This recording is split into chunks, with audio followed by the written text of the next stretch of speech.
দর্শক, আজ ৮ই জুলাই ২০২৬। এই মুহূর্তে রাত ৮টা বাজে।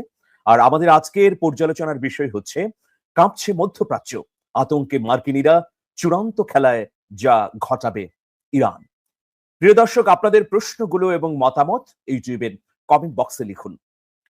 একটা শান্তি চুক্তির মধ্য দিয়ে মধ্যপ্রাচ্যে স্বস্তির সুবাতাস বইছিল, কিন্তু হঠাৎ করে ডোনাল্ড ট্রাম্প তুরস্কের আঙ্কারা গিয়ে ঘোষণা দিলেন যে ইরানের সঙ্গে আমাদের চুক্তি শেষ।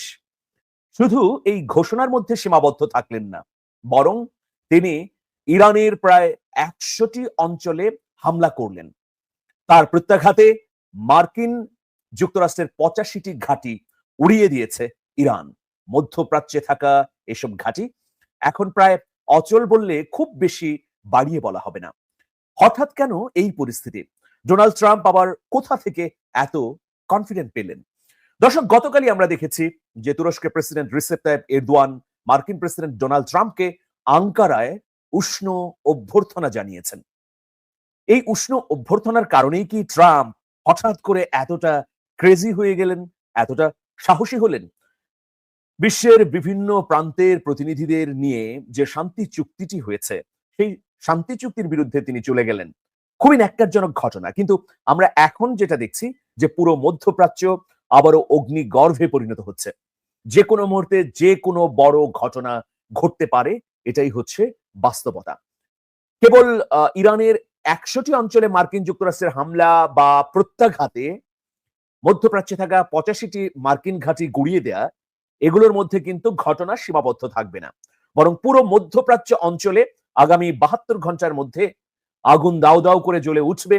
এই যে অগ্নিস্ফুলিঙ্গ ইরানের প্রতিরোধ, এটা তীব্র বেগে ছড়িয়ে পড়বে গোটা মধ্যপ্রাচ্যে, এবং জ্বালানি তেল নিয়ে যে একটা স্বস্তি তৈরি হয়েছিল, সেটা আবারও ভয়াবহ অস্বস্তিতে গিয়ে ঠেকবে দর্শক।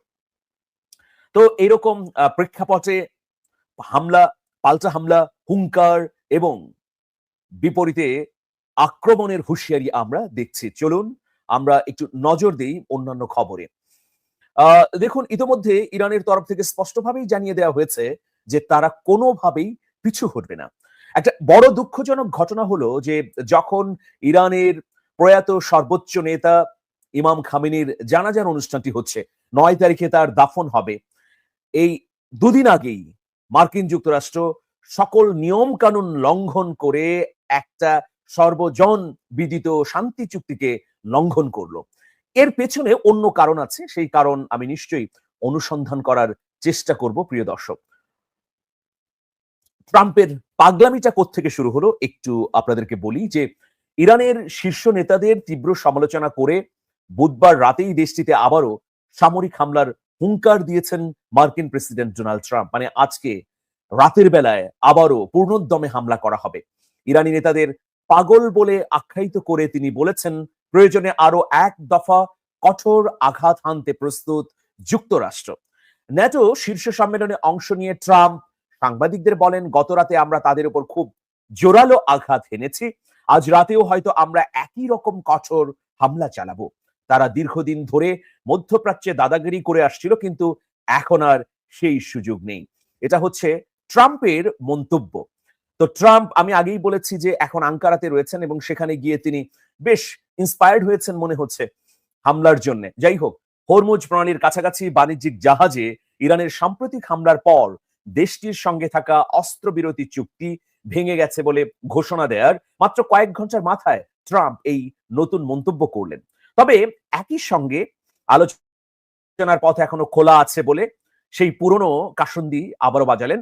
ইরানি নেতাদের বিরুদ্ধে আলোচনা নিয়ে বারবার ভাওতাবাজির অভিযোগ তুলে মার্কিন প্রেসিডেন্ট বলেছেন, তারা আলোচনার টেবিলে সবকিছুতেই একমত হয়, কিন্তু পরে সংবাদ সম্মেলন করে বলে যে আমরা নাকি এসব নিয়ে কোনো কথাই বলিনি, ওরা আসলে মানসিক বিকারগ্রস্ত, এই লোকদের কোনো সমস্যা আছে। ট্রাম্প ইরানিদের বলছে মানসিক বিকারগ্রস্ত। আমরা তো জানি যে ট্রাম্পই বিকারগ্রস্ত। আসলে কে যে বিকারগ্রস্ত তা কিন্তু জনগণের সামনে স্পষ্ট। প্রিয় দর্শক, তো দেখুন, ডোনাল্ড ট্রাম্প হঠাৎ করেই এই যে যুদ্ধবিরতি লঙ্ঘনের ঘোষণা দিলেন, ইরানের প্রায় ১০০টি অঞ্চলে হামলা করলেন।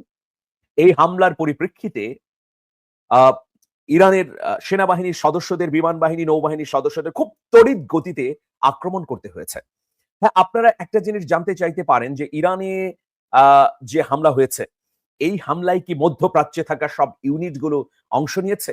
দেখুন, মধ্যপ্রাচ্যে মার্কিন যুক্তরাষ্ট্রের ১৯টি স্থায়ী ঘাঁটি আছে। এর মধ্যে কিছু কিছু ঘাঁটি অস্থায়ী। তো ১৯টি ঘাঁটির মধ্যে এখন পর্যন্ত যে হিসেব পাওয়া যায় ৪০ থেকে ৫০,০০০ মার্কিন সেনা রয়েছে। এই সেনাদের মধ্যে কোন কোন ইউনিট এই একদিন আগে ইরানের হামলায় অংশগ্রহণ করেছে।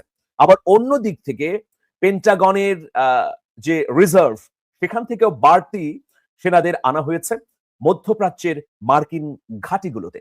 দর্শক, গত ৪০ দিনের যুদ্ধে ইরান মধ্যপ্রাচ্যে থাকা ২৮৮টি মার্কিন ঘাঁটিকে একেবারে ধ্বংস করে দিয়েছে।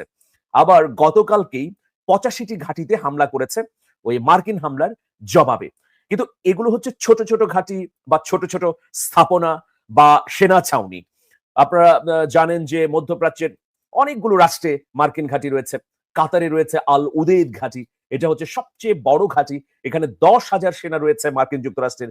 এরপর কুয়েতে আছে ক্যাম্প আরিফজান, সংযুক্ত আরব আমিরাতে আছে আল ধাফরা বিমান ঘাঁটি, দুবাইয়ে জেবেল আলী বন্দর আছে, সংযুক্ত আরব আমিরাতে আছে এই দুটি ঘাঁটি, সৌদি আরবে প্রিন্স সুলতান বিমান ঘাঁটি, ইরাকে আছে আইন আল আসাদ বিমান ঘাঁটি, এরবিল বিমান ঘাঁটি, জর্ডানে মকফাক আল সালতি বিমান ঘাঁটি, এরপর তুরস্কে ইনসিরলিক বিমান ঘাঁটি। এগুলো উল্লেখযোগ্য মার্কিন ঘাঁটি। ইরান যে অব্যাহতভাবে মধ্যপ্রাচ্যের মার্কিন ঘাঁটিগুলোতে হামলা করছে, এগুলোও কিন্তু নানাভাবে আক্রান্ত হয়েছে। তবে একটি তথ্য আপনাদেরকে জানিয়ে দেই, মধ্যপ্রাচ্যের মার্কিন ঘাঁটিগুলোতে ইরান এ পর্যন্ত হামলা করলেও তুরস্কে থাকা ইনসিরলিক বিমান ঘাঁটি, যেখানে মার্কিন যুক্তরাষ্ট্রের যুদ্ধ বিমান আছে, এরপর আরো যুদ্ধাস্ত্র আছে, সেটাতে হামলা করেনি।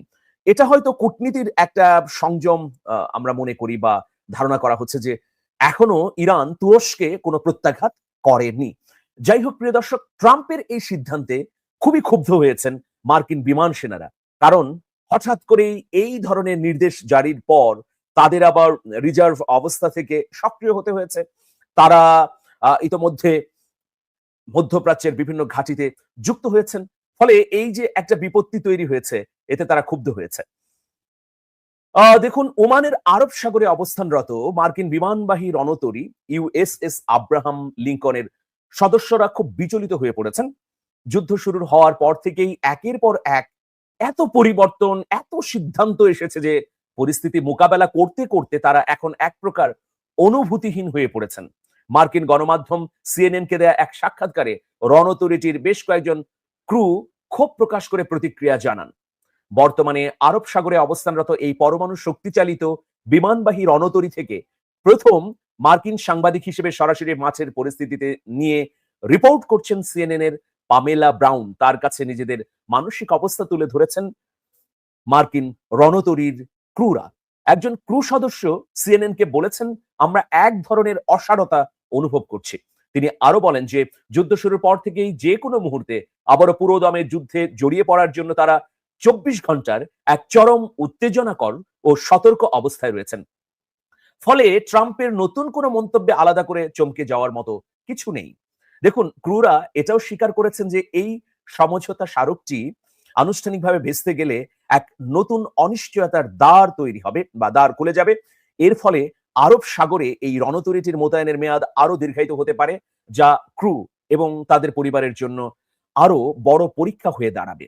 কারণ দেখুন, এত এত সিদ্ধান্ত আসছে, এই সিদ্ধান্তগুলো মার্কিন যুক্তরাষ্ট্রের নৌবাহিনীর সদস্যরা বা বিমান বাহিনীর সদস্যরা বা স্থলবাহিনীর সদস্যরাও মেনে নিতে পারছেন না। কারণ ট্রাম্প যে ঘোষণাগুলো দিচ্ছেন, এই ঘোষণাগুলো কিন্তু পেন্টাগনের শীর্ষ কর্মকর্তাদের সঙ্গে সমন্বয় করে তিনি দিচ্ছেন না। তার যখন যা মনে পড়ছে তিনি তাই করছেন। প্রিয় দর্শক,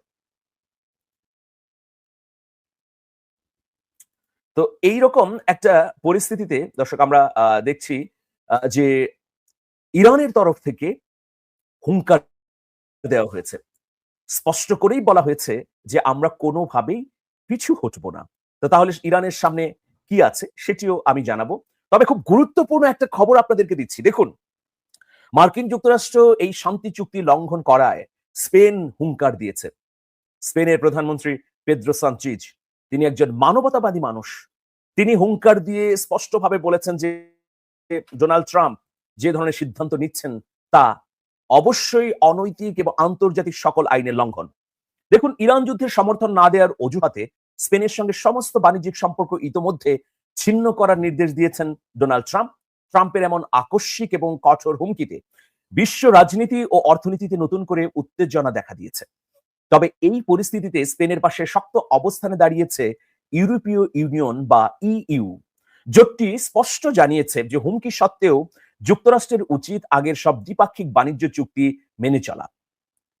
প্রিয় দর্শক, তুরস্কের আঙ্কারায় ডোনাল্ড ট্রাম্প তিনি স্পেনকে বলেছেন যে ন্যাটোর ভয়াবহ অংশীদার এই দেশটি এবং এই দেশ কোনোভাবেই ন্যাটোকে সহযোগিতা করছে না। ট্রাম্পের এই ঘোষণার পরপরই পাল্টা প্রতিক্রিয়া জানায় ইউরোপীয় কমিশন। কমিশনের মুখপাত্র ওলফ গিল বলেন, আমি মনে করে দিতে চাই যে গত বছরই আমরা যুক্তরাষ্ট্রের সঙ্গে একটি যৌথ বিবৃতিতে স্বাক্ষর করেছি। আমরা যেমন আমাদের প্রতিশ্রুতি রক্ষা করেছি, যেমন আমাদের যুক্তরাষ্ট্রের কাছ থেকে চুক্তি অনুযায়ী প্রতিশ্রুতি রক্ষা করেছি, একইভাবে যুক্তরাষ্ট্র আমাদের কোনো প্রতিশ্রুতি রক্ষা করেনি। ইউরোপীয় ইউনিয়নের প্রধান ওলফ গিল আরো জোর দিয়ে বলেন যে ইউরোপীয় কমিশন সবসময় ইইউ এবং তার সব সদস্য রাষ্ট্রের স্বার্থ পুরোপুরি রক্ষা করবে।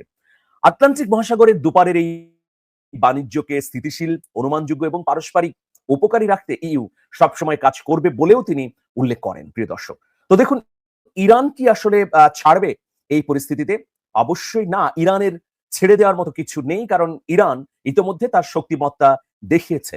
ফলে ডোনাল্ড ট্রাম্প এখন যে হুমকি দিলেন বা হুমকি দিচ্ছেন, সেই হুমকির বিপরীতে ইরান কি করছে চলুন আমরা একটু দেখে নিতে চাই যে ইরানের প্রতিক্রিয়া কি বা ইরান কি করছে। চলুন।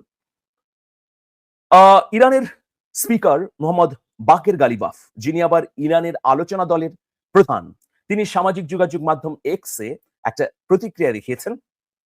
তিনি খুব স্পষ্ট করে লিখেছেন যে আমরা পিছু হটা বা আত্মসমর্পণ করার